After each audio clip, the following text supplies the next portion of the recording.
Salut tout le monde! Aujourd'hui, je suis de retour pour une nouvelle vidéo. Cette fois, je vous présente Tout comme les tortues, écrit par Marie-Christine Chartier, publié par les éditions Urtubise et qui contient 228 pages.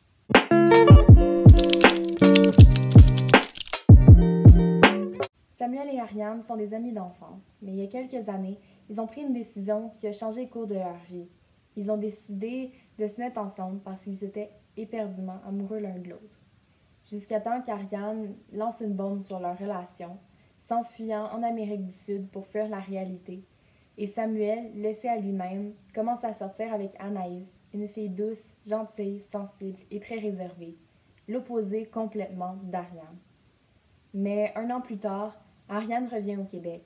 Elle ne peut pas rester en exil toute sa vie, elle en est consciente et donc elle revient à la terre du froid. Mais cette nouvelle-là va bouleverser le quotidien de Samuel, d'Ariane et d'Anaïs.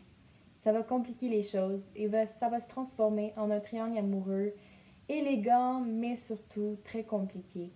J'ai vraiment aimé la façon de l'auteur de réinventer le triangle amoureux.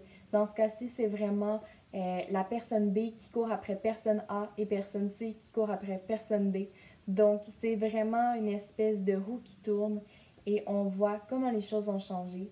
J'ai aussi beaucoup aimé que l'auteur livre les informations sur la relation d'Ariane et Samuel au compte-gouttes vraiment. Donc, on va poursuivre notre lecture et on ne sait toujours pas c'est quoi qui a détruit le couple de Samuel et Ariane.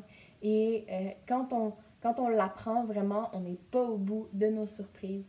Donc, j'ai beaucoup aimé qu'il y a beaucoup de revirements de situation et qu'on découvre plein de choses en lisant. J'ai beaucoup aimé la façon de l'auteur de nous faire hésiter entre les personnages. Comme par exemple, moi, j'avais vraiment envie que Ariane retourne avec Samuel, mais en même temps, je comprenais tellement Anaïs et j'avais pitié d'elle parce que là-dedans, elle n'a pas vraiment choisi son sort. Elle sait qu'elle vit sur du temps compté, que sa relation avec Samuel a une date d'expiration et pourtant, elle vit cet amour-là quand même. Mais on se sent tellement mal pour Anaïs en même temps qu'on veut que les deux personnages de Samuel et Ariane reviennent ensemble, que ça en devient un peu mêlant et on ne sait pas trop ce qu'on veut au fond. Donc je vais vous lire un extrait de Anaïs. L'eau commence à couler dans la douche.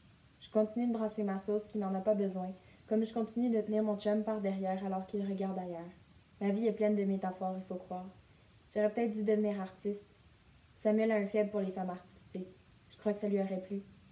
Je dépose la cuillère à côté de la casserole et je vais essuyer la table où la bouteille de bière a laissé un cerne. J'y place un sous-verre. Voilà, plus de traces de dégâts. Si seulement la vie était aussi facile, qu'il suffisait d'un coup d'essuie-tout pour effacer nos gâchis. Je me demande comment Samuel réagirait. S'il pouvait passer un grand coup d'essuie-tout magique sur sa vie, resterait-il même une toute petite partie de moi une fois le ménage fini? Donc voilà, on voit un peu comment Anaïs est déchirée de vivre cette relation-là avec une date d'expiration qui pourtant, elle le sait, est peut-être possible, peut-être pas. C'est déjà tout pour aujourd'hui. J'espère que vous avez aimé la vidéo et qu'elle vous a donné envie de lire ce livre. Donc, n'hésitez pas à laisser un like, un commentaire, à vous abonner à la chaîne et à activer la cloche pour les notifications. Bye!